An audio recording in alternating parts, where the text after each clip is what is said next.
And then I heard you went to the islands out there. We went to Zanzibar. We're fun. Look that on. Yeah. Just where we were gonna be in the same hotel room with running water and electricity for 3 straight days. And I still had to move the second day. But then I shrank from the closet. I actually made Carmen's angry. So I gave it to her. I gave it to her. Sure. Maybe I didn't see it, Yeah, if you leave. Yeah. He is. but I figured I could find you. So we'll wait, simply. We can wait a few minutes. There's a couple of words for that. Yeah. Rationalization, delusion, denial, wishful thinking.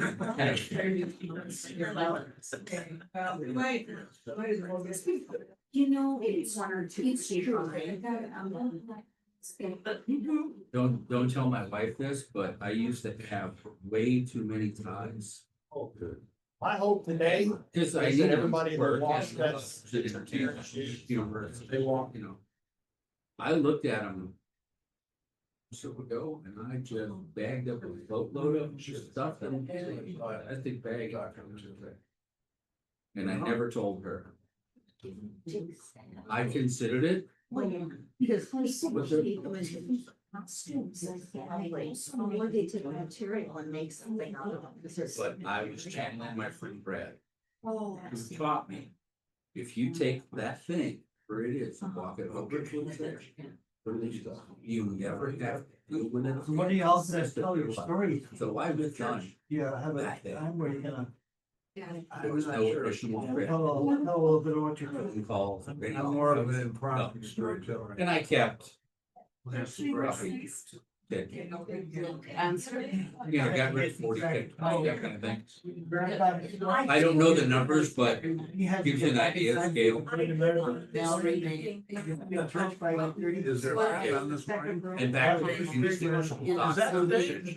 Wow. Most of those ties. We watched the first quarter of the Viking game. It's about not in the city, so it's great. When you're I'm a little pissed off. Yeah. Yeah, they were in Ireland last week, this week. This morning, they're in London. Okay, as we have people wandering in, I heard you. our speaker is a few minutes late, and she sent Candace, who works with her. She's going to start us out a little bit here, but we also thought we'd show the film, but since church got out pretty close to the time and everyone's still getting coffee, it's good, because we want to see this film, though we could run it twice, because it's only, what, 3 minutes or something? Yeah, why don't we do that? Why don't we run it, and then you can do your introduction. By that time, more people will hopefully be in here, and then we can run it again. How does that sound? I know. My hope today is that everybody that walks through that door and gets a pair of shoes, that they walk away knowing that somebody loves them, cares about them, and that God loves them. My goal is here to help as much as I can, share the word of God. If I can change one life, we change the whole world. I'm just hoping that this place will reach everyone's heart and somehow start to change.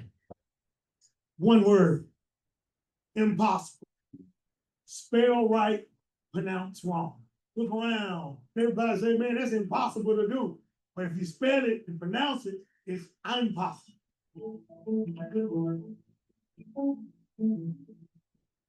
This is about God. This is not about me. It's not about coats, hats, and mittens. It's about showing who He is.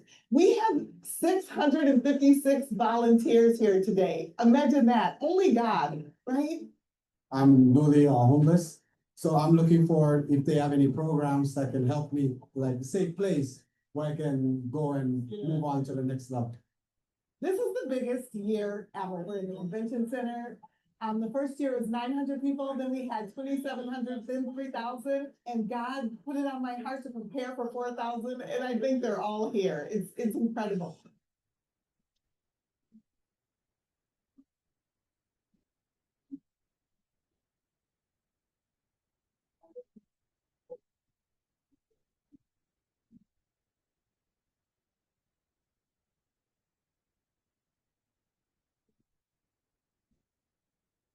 I really like saw Christ in each person and the uniqueness and individuality of each person. And through the 3,000 acts of kindness, you really realize that you really see Christ in each one. And that's what really impacted me. And my perception of the homeless has completely changed. It's not their identity, it's just a situation they're in.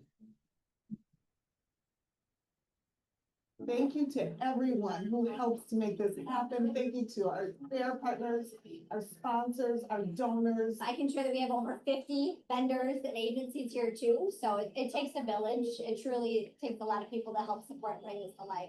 God is at the head, and so thank you to everyone.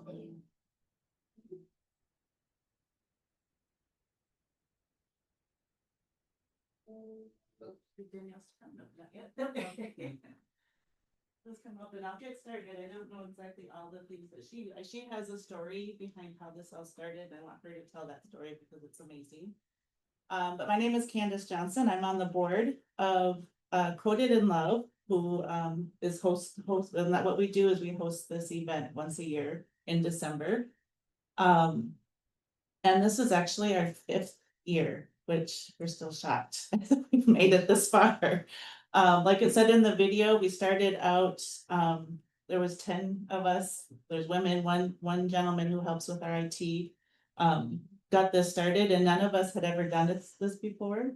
But God provided, he provided every step of the way and how to get this started.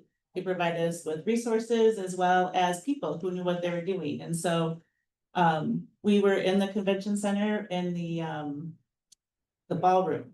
So it was probably a quarter to maybe just under half of the size of the big convention center here. And didn't know what to expect. We had so many volunteers that showed up. It just brought tears to my eyes because we weren't, again, this is all new to us. We're like, I can't believe people are actually showing up to do this and help us with this. But our call was to reach out to those experiencing homelessness. It was to show them love and kindness and dignity, giving them opportunity to get resources that they need. And I think the other thing that makes it unique is that we also provide not only hats and coats and gloves, we provide agencies who come. We've invited, the first time, I think it was 30 to 40 agencies that came all in one spot. And people were just so overwhelmed and overjoyed to be able to get to know who these people are. Some of them didn't know some of these agencies existed. So they were able to get help and resources that way. And it is just grown by word of mouth. Now, last year, I think on there it said over 50. I think we actually had over 80 agencies. They come to us wanting to come to this event. So because it's a way just to reach their group that they're trying to help. And so, yeah, we're just and then last year was the first year we moved into the big expo hall, and it's been amazing. There again, hundreds and hundreds of volunteers come and help. The center, we have a cross. I don't know if they showed it on the video, I can't remember, but we have a cross in the center. We have prayer people going all throughout the convention center, just talking to people, praying with them, and just showing the love of God. And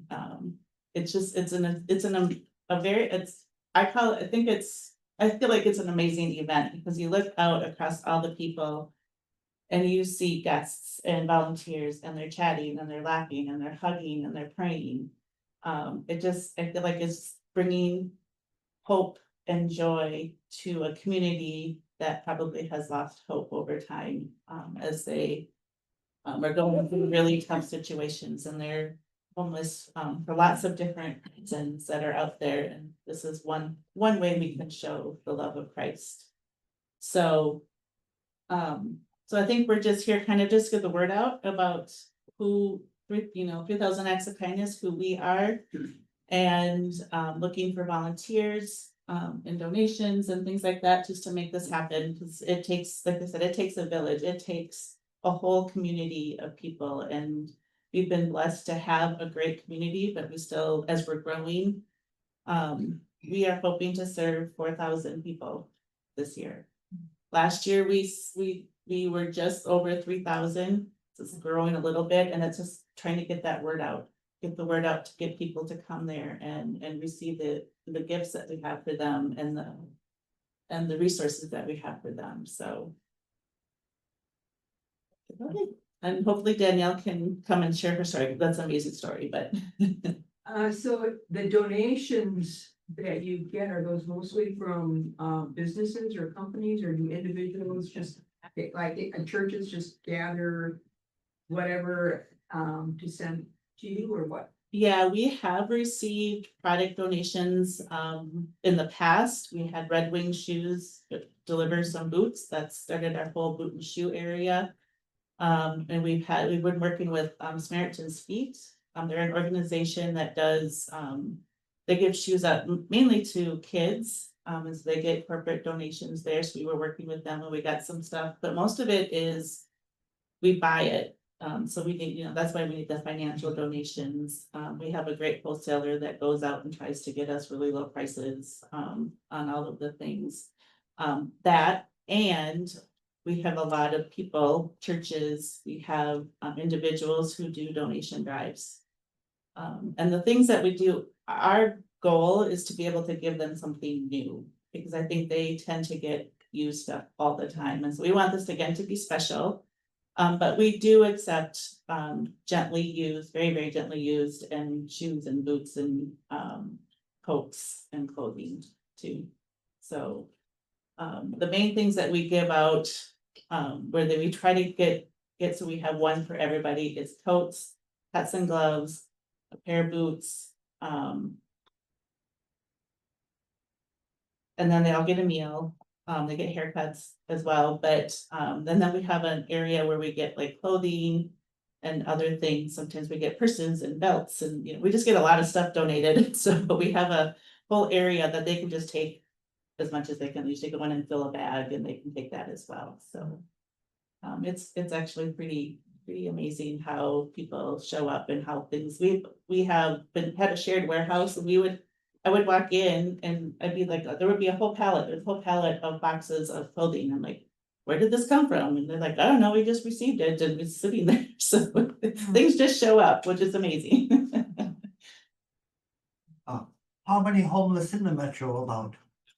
I believe it's about I don't know if we have the latest stat, but it's about 10,000 that are experiencing homelessness. And that might not even include the kids. There's more to add kids and teens. So we try to get the information out to schools as well, but it's a Monday, so it's a little bit harder for them to get there. This is a school day, but maybe they can kind of get the information out, so at least they know that it's there. They can go. This is a Minnesota organization, I guess, right? Yes, Foot in Love is based in Minnesota, yeah. And since Danielle isn't here, I can tell a little bit about her story. She started Coated in Love back in 2011. And her thought was it was just with kids. She was collecting kids' coats, and she would go into a shelter and she would put up a store. Because she really wanted them to come in and be able to pick their own coat, not just be handed a coat, right? So she would give them the dignity of being able to go shop and find something that they really liked. So that started, and then I think she was downtown, was during COVID, and she saw all of those that were experiencing homelessness out in the street, and it was just, she was sad, and she was given a vision of, not a vision, maybe a prompting from the Lord to say, you need to help them, and you need to do something bigger. And so she vetted that out, so she went back and forth with the Lord. She's like, I don't know how to do that. Yeah, and then she started just took the step of faith and called the convention center and said, what if, here she is. I'm gonna let her finish the story because she says it so well. It's her story. I hate to take it from her. Good morning, everyone. Good morning. Hey.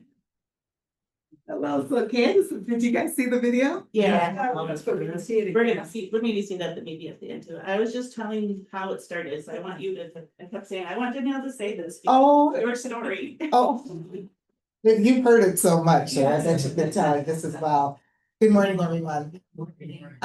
Sorry I'm late, I got lost, but I made it. So, how Coded in Love started. About 15 years ago, I belonged to a prayer line and I was listening to a sermon. And the sermon was about what we could do in the world to make things, what we could do in our piece of the world to make things better for someone. And so I got off that call and I couldn't stop thinking about it. And I started to call around and I called the city and they said, we need coats, hats, or they said we need coats, interview clothes, or housing.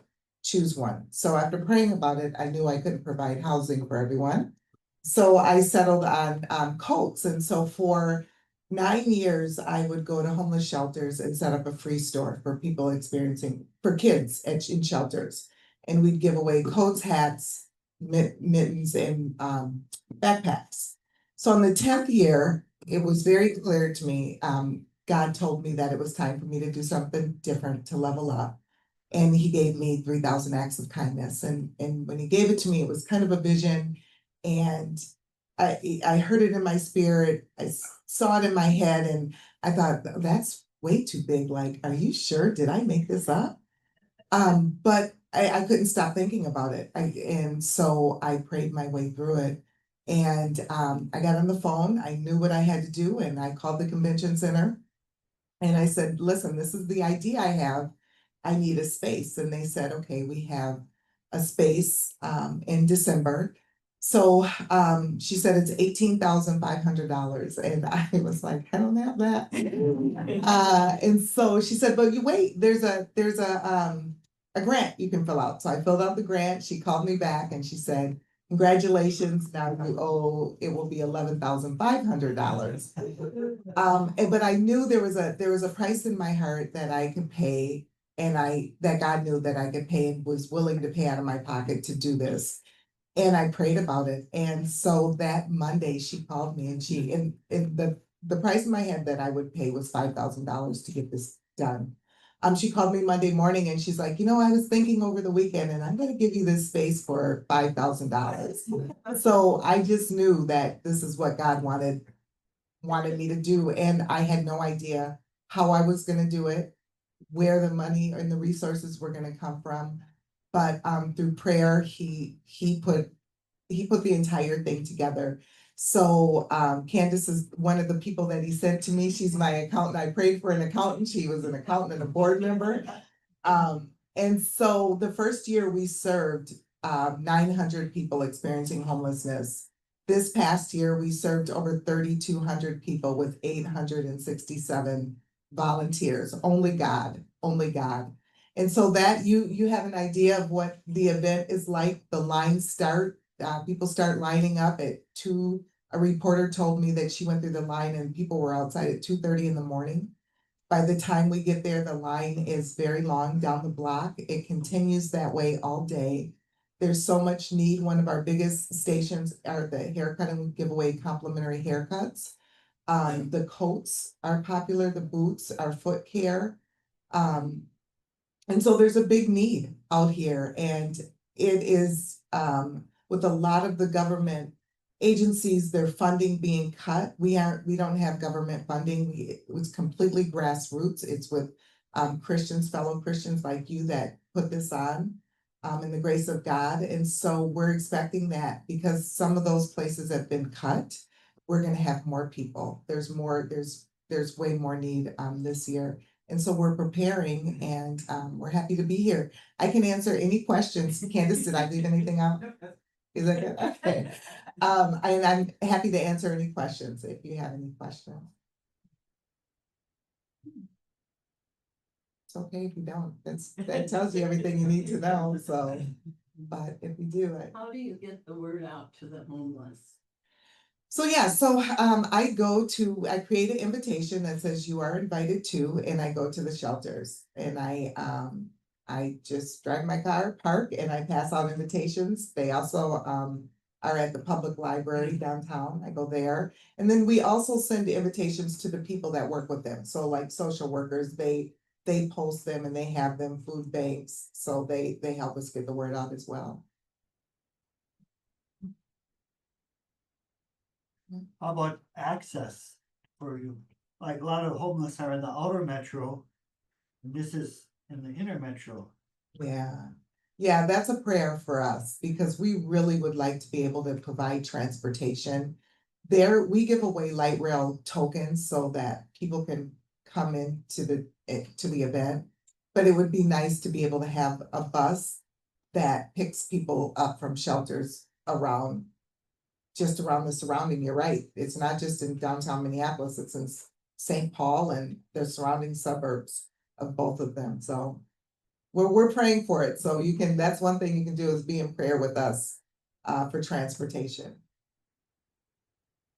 Any other questions? How many shelters are there in the metro area? Oh, there are, downtown alone, I just go to the ones the shelters downtown, so I think downtown there's probably, I'd say 10, 8 to 10. At Minneapolis? In Minneapolis, yeah. There's more, I feel like St. Paul has a bigger problem with people experiencing homelessness than Minneapolis. I was visiting downtown St. Paul once and I just looked around and it is an epidemic downtown St. Paul. Any other questions? Have you talked to the mayor of St. Paul? I've tried to talk to the mayor of St. Paul. That's not an easy, that's not an easy thing to do, but I have reached out to him. I haven't heard from him. I have talked to the mayor of Minneapolis a couple of times, but, I haven't talked to Mayor Carter. All right, so, Just out of curiosity, there was like, so for instance, you said that you do like free haircuts and things like that. How many hairdressers or barbers? yeah, so here's an interesting story. So finding barbers has been really hard for us in stylists, right? And that is our longest line. It never stops all day. And some people have never gotten a haircut haven't gotten a haircut since our last event, right? So we typically have around maybe 15 or 10 to 15 people that are cutting hair. And I just recently found out that a gentleman who was cutting hair at our event saw the need. And so he started a nonprofit where he goes to shelters and cuts hair. And I saw a story on Carrie Levin and I called him and he's like, the reason why I started this is because I was here and I saw how much it's needed. So he is going to provide through his nonprofit now, he will provide all the stylists that we need in barbers. So God only God, right? The turnaround. So yeah. Yeah. Anyone else? Yeah. All right. Well, thank you. We appreciate coming here every year. And this was what your donations last year contributed to. I want you to be able to see it. Hopefully next year I'll be able to come back with another video from this year's 3,000 Acts of Kindness. Thank you very much. Do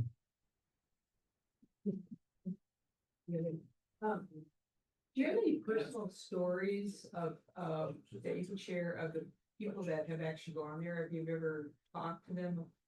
Or you could share a story, because we still have some time here. Okay, good. Yeah, I do. And I will say that last year, when God asked me to start this, he asked me to introduce and reintroduce people experiencing homelessness to him. And last year, 87 people gave their life to Christ at our event. A huge part of our event, the main part of our event is for us to share the gospel and share Jesus. We pray. You look in every corner, you saw people praying, we give away Bibles, and it's breaking chains from, people always ask me, what do you think can solve homelessness? My answer is Jesus. Jesus changes your heart. He makes you want to do better. And so he is the heart of what we do, right? The coats, hats, and mittens, we'll give you that because you need that to live. But what you really need is Jesus. And so in several corners, there's people that are praying with each other.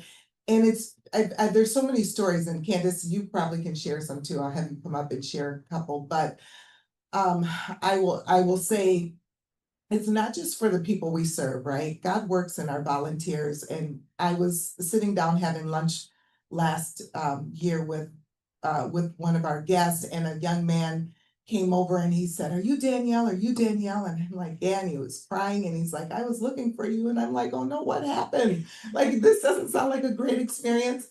And he said, "I just want you to know that I was getting ready for work this morning and I saw you on TV and my mother is experiencing homelessness and we haven't been able to find her. But I saw your event and I thought maybe I can find her here." And he did. He found his mother and he was able to reconnect with her. And so there's so many stories, there's so many God stories at, with 3,000 Acts of Kindness that you know that his hand is in it. And there's so many verses in the Bible. God loves the poor. He does. And he tells us to take care of them. And so this is our way of taking care of the poor. But yes, we've had people there was a gentleman that was waiting for us to open one year. And he was just sitting in the lobby and we were getting ready and he was a big, tall guy and big guy. And he said, "Hey, do you guys need help?" And we're like, "Yeah, we can use some help." And he ended up helping us he helped us set up. He helped us throughout the event. He helped us tear down and he eventually came back and told us that he found a job. But people are so grateful. And I know that we can have an idea about people experiencing homelessness, maybe pull yourself up or why don't you go get a job? But it isn't that easy. There's addiction, there's mental illness, there's abuse, there's by the very people who were supposed to love you. And so imagine having all that go on and it's all you can do is to stay alive, right? And so there are people too, they need compassion. A lot of times it's the first time anyone's ever been prayed for.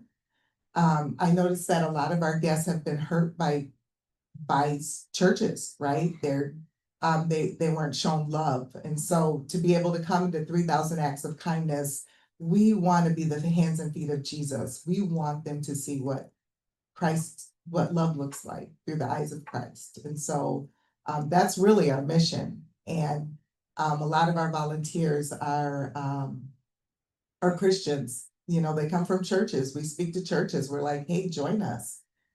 This is what we're called to do." We know as Christians, this is what we're called to do. And God does the rest. We show up, he does the rest. So, Candace, do you have any stories that you want to share?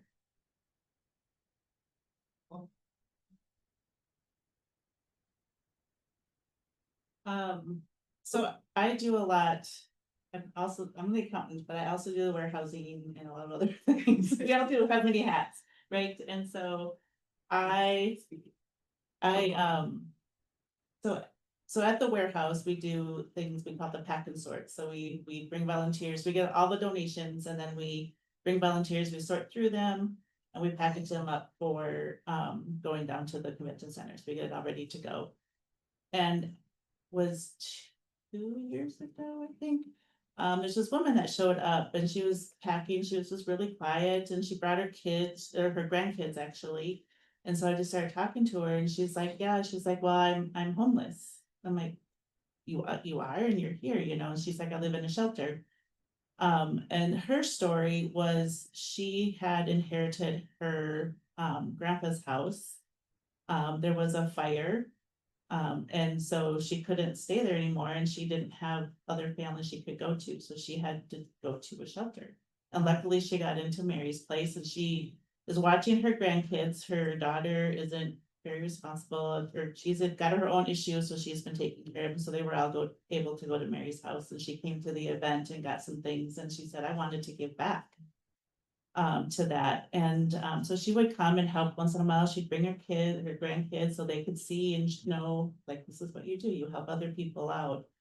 And it's just amazing. Her story is of resilience and just being able to get the help she needed and then also then turning around and wanting to give back. So that to me is, she's back this year and I was just talking to her, she's still not moved back in. It was a whole big story. There was insurance issues. It was just an awful, awful experience because I think she got taken advantage of being someone who is not wealthy and someone who's a woman living by herself. And so it was just a horrible story. But anyway, she's resilient and she's pushing through and she's now finally got her own house and place to stay. And, you know, she's taking care of those kids, so she's being also a good example to those kids, so that's one good story. Another story, how it's just so interesting how God works, we have Teen Challenge, we started this 2 or 3 years ago. And so we have a lunch area, so everybody can get a nice warm lunch. We have Chick-fil-A. We saw the cow up there on the video, who come in and provide a sandwich, and then they get a cookie and chips, whatever. And so then we have lunch tables sitting around.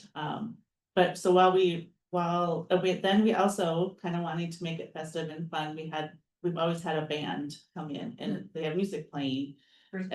Christian band, yes, not just any band, a Christian band, but still, they have fun, you know, upbeat music, and so it was just wanted to be a festive place, and so, but then we said, why don't we have Teen Challenge who can come and give testimonies of where they've been and how God has helped them, you know, and so right as people are eating lunch, they can, throughout the day, they can hear these testimonies. So there's one, and then also the Teen Challenge group, they go to one of the stations, help hand out things. And so this one woman went to the coat station to help and was meeting with the lead, where each station has a lead, and talking with them. She's like, I was homeless. You know, I've been addicted to drugs for a really long time. It's been really hard.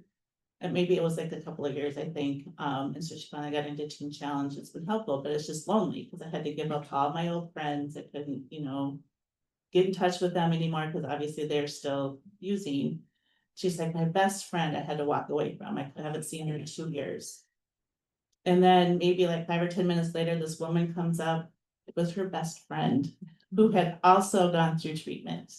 And so God just reunited them there at this event. And, you know, that's not necessarily the whole purpose of it, but I think God uses and works in so many different ways through this organization, through the volunteers. They get blessed by it. The agencies this last year have been so grateful they're all in one place, so they're starting to collaborate, like taking their things and like, how can we work together to make this better? That's happening. It is just truly God working through every piece of this event, and it's just fun to watch and to be on the sidelines. We're doing work, but we're also on the sideline watching him work, so it's pretty amazing. Do people like that line that was there? Are they all able to get in at one time? They can't. It isn't big enough to. They wait in line for hours. And so people say, how do you know that, sorry. They wait in line for hours and people ask, how do you know that there aren't crooks that are trying to come and get free stuff, right? If you stand in line for hours so that you can get a pair of socks, we want you to have them. So it's just, that's a lot of work. So it's because you need it. That's the reason why you stand in line for hours and hours. And we had long lines and we didn't have enough coats last year. And so people had waited by 1 o'clock, we were out of coats, but it was still December and it was still cold and we had to turn people away. And so our goal for our team is to raise as much as we can so that we do not, it's very hard to send someone back in the cold without a coat on or without a pair. I've seen people in line with flip-flops in the middle of winter. It's dangerous and sad. So we go around and we do this and we raise awareness and we raise funds and donations and it takes a village. How long do people stay there? I mean, once you get in, is there an expiration time that they have to be out to let others in, or? Yeah, so we'll share this one. I'll share with you. Okay, so one of the things that before we started this, I went to go interview people experiencing homelessness. And one of the things they said to me consistently is that they were lonely, that people don't see them, they walk right over them, they don't look them in the eye. And so when you come to 3,000 Acts of Kindness, you're paired with a buddy, which is a volunteer. And that volunteer helps you navigate the convention center. They probably sit down and have lunch with you. They stand in line with you. They see you. And because of that, people stay. So they don't just come through and get their stuff. You see people sitting down, having conversations or praying together, or having lunch together. And so they're welcome to stay until we close. And a lot of people do. A lot of people just, there's like, Candace said, there's a Christian band. They can hear testimonies of people who were once homeless and how they got out. There's over 88 social service agencies there, so the help they need is in the building. They can just, we've seen people go to treatment straight from our event. And so the help they need is there, so they stick around. So go ahead, I'm sorry.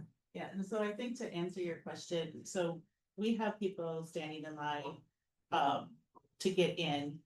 Once we open our doors at 9.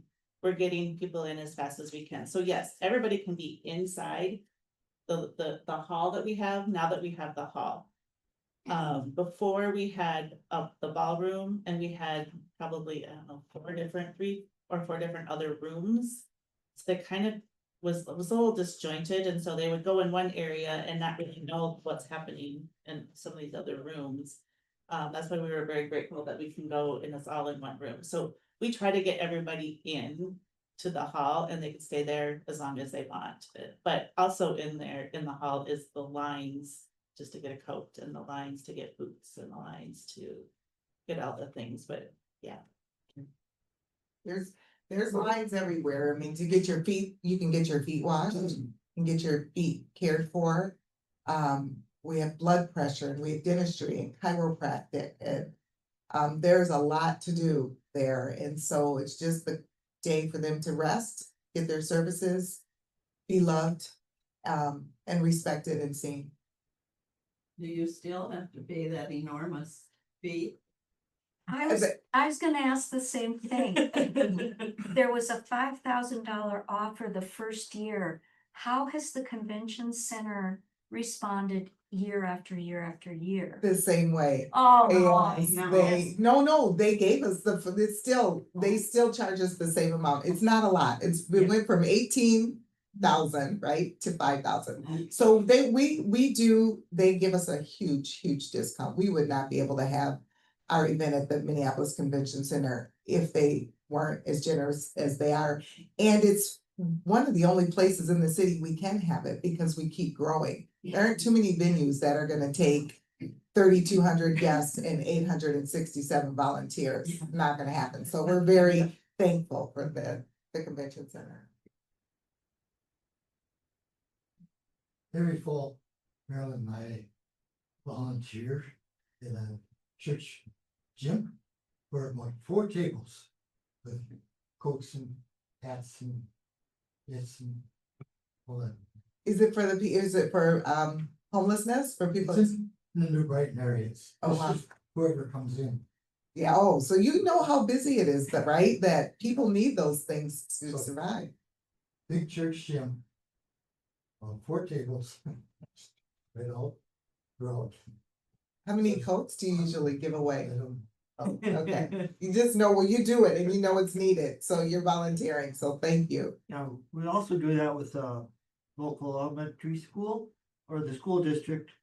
We'll bring in that kind of stuff for them. Yeah, winter coats is a big thing in Minnesota, right? Like and we all know that everyone should have a winter coat, but everyone doesn't. And so in your pocket, wherever you're doing that, you are making a difference to someone because it's a big need. So thank you. Yes. I just have a couple questions. Where to donate? When is the event this year? And how to volunteer? Those are all good questions. Thank you. So the event is December 7th is when we set up. The actual event is December 8th. So a lot of families come on the 7th and help us set up all the stations for the convention center. December 8th is when we have the most volunteers. You can, I brought brochures with QR codes. You can donate online. It also has, if you go to our website, places you can send a check. So there's places to donate, and there's also, if you go on to our website, which I'll give you a volunteer, you can or give you a brochure, you can sign up to volunteer. So there's so many different ways you can volunteer. What's your skill? What are you good at, right? Do you want to serve lunch? Do you want to be a buddy? Do you want to pray? Do you wanna give away coats? I mean, there's so many different volunteer opportunities. I'm sure one that fits you. Anyone else? So, yeah, We also have these brochures that are out there by the, the wall that's got all the stuff. So there is a bunch of these as well, and has, I don't know if it's the same one, yeah, this is a newer one, but that one works. It has Yeah. our website on it. yeah, the contact information for it. So if you don't have enough here, there's up there, or if you were next week, it'll be here, so. Yes, yes. And that's that's the last time I was here. That's our prior logo. We have a new logo. And I don't know, well, here, this is the new logo. But one thing that you'll notice about our logo is that the cross is in it. And, because we want people to know why we do and who we do this for. But because of that, there are companies that don't want anything to do with us. So, but we believe that, we stand on the side of God and He provides, He's always provided. And if you're a company that won't support us because of our cross, then you're not for us. So that's just, and that's why I really feel like God has sent Christians, and it's been a grassroots with donations. So that we all know the cross isn't the issue, it's the reason, right? So, yeah, but that's our old, but it still works. Same information, and find us at the same place. I just think a natural progression would be to have another one at the St. Paul Civic Center. Did God tell you to tell me that? Because He told me that same thing. So that's what I call confirmation. Yeah. Yes. We are, we would like to be all over the country and, to be able to serve everybody. You're right, St. Paul seems like the next, certainly we will get to St. Paul because we've seen what St. Paul looks like. But yeah, and we just recently put, because we're gonna be in other cities, so it'll be, our new logo is 3,000 Acts of Kindness, Minneapolis. And then we'll have a 3,000 Acts of Kindness with the St. Paul under it, and DC and wherever else we go. So yes, yeah, that was, I hear you. Yeah, any other questions? Yes, sir. There was just an article in the St. Paul paper today, St. Paul paper today. About, remind me of the name, those of you that have read it, but the city, the police, have an outreach program to homeless folks. And I just wondered if you have any contact with or referrals from the police that are out there kind of in contact with the homeless population. Yeah, so we do have contact with groups that go out into those encampments, but the Minneapolis police officers and the sheriff's department all have booths. They come to 3,000 Acts of Kindness and they engage with the people there. They bring swag, they bring different things to hand out. And so yes, we do have a relationship with, and we also have undercover officers that are there just for safety, and we've never had a problem, but just in case, so it's better to, err on the side of safety. But yeah, so we do have a relationship with, maybe not with every single person agency that goes out into encampments, but I'm sure they've probably heard of us, but at this point, and they are passing out invitations. Anything else? All right, how do we do on time? We're fine. I mean, technically we have another 5 to 10 minutes if you want to tell us more stories. There's so many stories, right? But when you have to think about them, well, I will say, okay, here's a story. This is one of my favorites. Last year, we had, as Candace said, we had a lot of people giving testimonies on stage from Teen Challenge, but we had a volunteer who was there watching. I was sitting in the front listening and watching, And she said, do you mind if I go on stage? And she's like, I want to speak. And I'm like, go ahead. And she said to the audience, I didn't come here to do this. I came here to volunteer. She's like, I don't tell this story and I haven't told this story, but she talked about being trafficked, sex trafficked, and how she got out of it. And I just knew that there was somebody who was listening. She's like, I don't know what I'm doing here, but God told me I should come up here. And he did that because somebody needed to hear that. So after she spoke, she was crying. I was crying. I think everybody who was listening was crying. And it was toward the end of the event, and the Christian band then started praying, and we all just danced and praised and worshiped God. And I thought, wow, like I never thought in a million years I'd be at the convention center dancing with people experiencing homelessness, praising God for all that he's done and all that I've seen him do. So that to me is just that he sends people, he connects people, he sends people, and you never know who you're talking to or why they're there or why they need to be there. So I'm convinced 3,000 Acts of Kindness is not just for people experiencing homelessness. It's for volunteers and for us, the people who work on it, the board. It's for anybody who experiences it.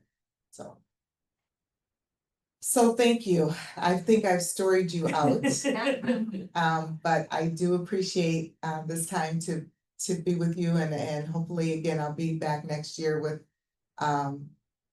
what we're doing this year. So and it's our 5th anniversary, so pray for us. We can celebrate our 5th anniversary. We're hope to serve more people, and yeah, thank you. Thank you. Thank you.